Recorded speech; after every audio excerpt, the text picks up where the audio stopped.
আপনারা পরপর চলে আসুন। হ্যালো, আসুন আসুন, একে একে আসুন। আমাদের যুব সভাপতি এবং আমাদের অঞ্চল সভাপতি বিশ্বাস, রিপন বিশ্বাস, ইসরাইল বিশ্বাস, আলমগীর বিশ্বাস, রুবেল হাসান,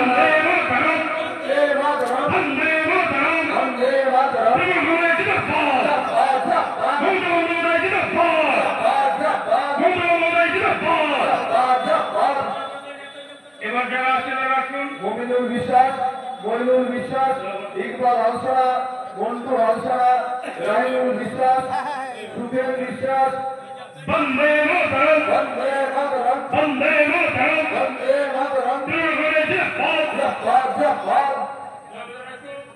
ফারুক মন্ডল, আতামুল হালসারা, তৈমুর হালসারা, রিন্টু মন্ডল,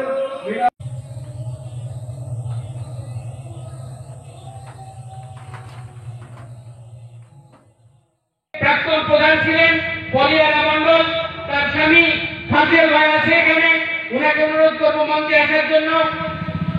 আমাদের মধ্যে উপস্থিত ফাজিল মন্ডল, উনাকে অনুরোধ করছি এখানে আসার জন্য।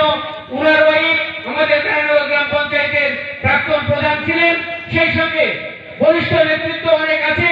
আমাদের সম্মানীয় নেতা এসে কংগ্রেস এবং সিপিএম ছেড়ে তারা আমাদের পরিবারের সামিল হতে কোটি কোটি পায়ে আমাদের সমামঞ্চের দিকে আসতেন।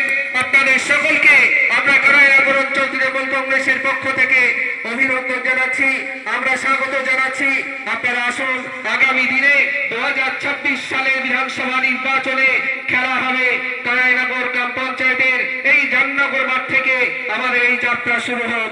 এবারে আপনাদের সামনে বক্তব্য রাখবেন 73 নম্বর ব্লক তৃণমূল যুব কংগ্রেসের এই বামফ্রন্ট বিজেপির বি টিমকে এবং সিপিএম কংগ্রেসের যে রামধনু জোট, এদের চিরতরে উৎখাত করে মামাটি মানুষের সরকারের উন্নয়ন যা এদের দ্বারা বাধাপ্রাপ্ত হচ্ছে, সেই বাধাকে মুক্ত করে মানুষের ঘরে ঘরে পৌঁছে দিতে আজকে যে এখানে জয়েনিং এবং 21শে জুলাইকে সামনে রেখে যে একটা অঞ্চলের মিটিং, আমার আসতে একটু দেরি হলো, তাই জন্য আমি আপনাদের সকলের কাছে ক্ষমা প্রার্থী।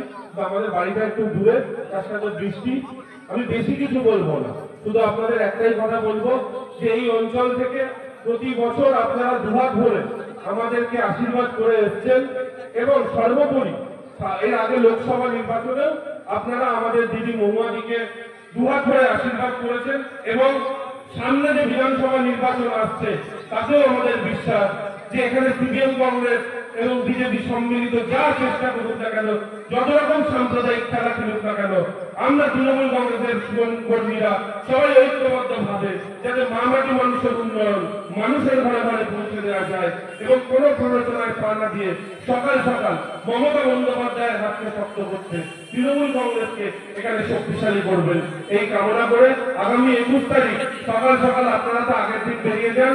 এই অঞ্চল থেকে অনেক বাস হচ্ছে, আজকে যারা যোগদান করলেন আমি আপনাদের আমন্ত্রণ করবো যে চলুন সেই ঐতিহাসিক সন্ধিক্ষণের সকলের সাক্ষী থাকুন, যেখানে মামাটি মানুষের মুখ্যমন্ত্রী, আমাদের জননেত্রী, গরিব মানুষের নেত্রী মমতা বন্দ্যোপাধ্যায় যার বুক দিয়ে আগ লেগে গেছে সংখ্যালঘু ভাই বোনদের, বিজেপির রক্তচক্ষুকে উপেক্ষা করে, এনআরসিকে উপেক্ষা করে মমতা বন্দ্যোপাধ্যায় শান্তির হাত, পাশাপাশি আমাদের হিন্দুদেরও মাথার ওপর আশীর্বাদের হাত দিয়ে আজকে দুর্গাপুজোকে আন্তর্জাতিক মানের করে তুলেছেন এই মমতা বন্দ্যোপাধ্যায়।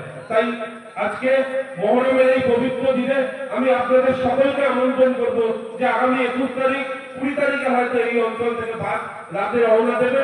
আপনারা সুষ্ঠুভাবে সকাল সকাল ধর্মতলায় মামাটি মানুষের জননেত্রী মমতা বন্দ্যোপাধ্যায় এবং আমাদের সকলের প্রিয় আমাদের দাদা, আমাদের যুব সমাজের ইউথ আইকন অভিষেক বন্দ্যোপাধ্যায়ের সেই সুউচ্চ বক্তব্য এবং আমাদের আগামী দিনে কিভাবে এগিয়ে যেতে হবে সেই দিশা নিয়ে আমরা এসে যেন ঐক্যবদ্ধভাবে লড়াই করে মানুষের ঘরে ঘরে উন্নয়নটাকে পৌঁছে দিতে পারি এই বলে সকলকে সালাম আদাব প্রণাম জানিয়ে, আমার গুরুজন বয়োজ্যেষ্ঠদের আমার শতকোটি প্রণাম জানিয়ে এবং ছোট ভাইদের প্রণাম ভালোবাসা জানিয়ে আমি আমার বক্তব্য শেষ করছি। সকলে ভালো থাকবেন। লড়াইয়ের ময়দানে আমরা আছি, সিপিএম এর বিরুদ্ধে সব রকম ভাবে আপনারা এই অঞ্চলে লড়াই যার সাহায্য আমরা সর্বতভাবে করব, কিন্তু কোন রকম এই দুর্নীতিগ্রস্ত পঞ্চায়েতকে একটি বারের জন্য এই প্রধানকে যেন আপনারা কোনোভাবে সাপোর্ট করবেন না। বিডিও অফিসে শুনছি এখন 4 তারিখে বলেছে যে 10 লক্ষ টাকা ফেরত দেবে। ঘরের জন্য মানুষকে ঘর দেওয়া বলে টাকা তুলেছে, মাটির টাকা একের পর এক দুর্নীতি প্রদান করছে। এই প্রদানের বিরুদ্ধে আমাদের সকলকে গণতান্ত্রিক ভাবে লড়াই করে যেন ওকে চেয়ার থেকে নামিয়ে আনতে পারি এবং মামাটি মানুষের প্রধান যেন ওখানে আমরা নির্বাচিত করতে পারি। আপনারা সকলে ঐক্যবদ্ধ লড়াই করুন, যার সাহায্য লাগে আমরা করবো, এই বলে আমি আমার বক্তব্য শেষ করছি। জয় হিন্দ, বন্দে মাতরম। মমতা বন্দ্যোপাধ্যায় জিন্দাবাদ, আমাদের নেতা অভিষেক বন্দ্যোপাধ্যায় জিন্দাবাদ। ধন্যবাদ। আজকে যিনি বাংলার মুখ্যমন্ত্রী মমতা বন্দ্যোপাধ্যায়, তিনি বুঝতে পেরেছিলেন যে কংগ্রেস হচ্ছে সিপিএম এর বি টিম। কোনদিন কংগ্রেস থেকে বাংলাকে পরিবর্তন করা যাবে না। তিনি যতবারই সিপিএম এর বিরুদ্ধে আন্দোলন করতে গিয়েছেন, কোন সময় তিনি সেন্ট্রালে সেই সময় কংগ্রেসের সরকার ছিল, মমতা বন্দ্যোপাধ্যায়কে কখনই কিংবা এই রাজ্যে যারা কংগ্রেসের নেতৃত্বে ছিলেন বিরোধী দলের নেতা নেত্রীরা কখনো কেন্দ্র থেকে সমর্থন করেনি। পিছন দরজা দিয়ে সবসময় সিপিএম কে সমর্থন করে গেছে।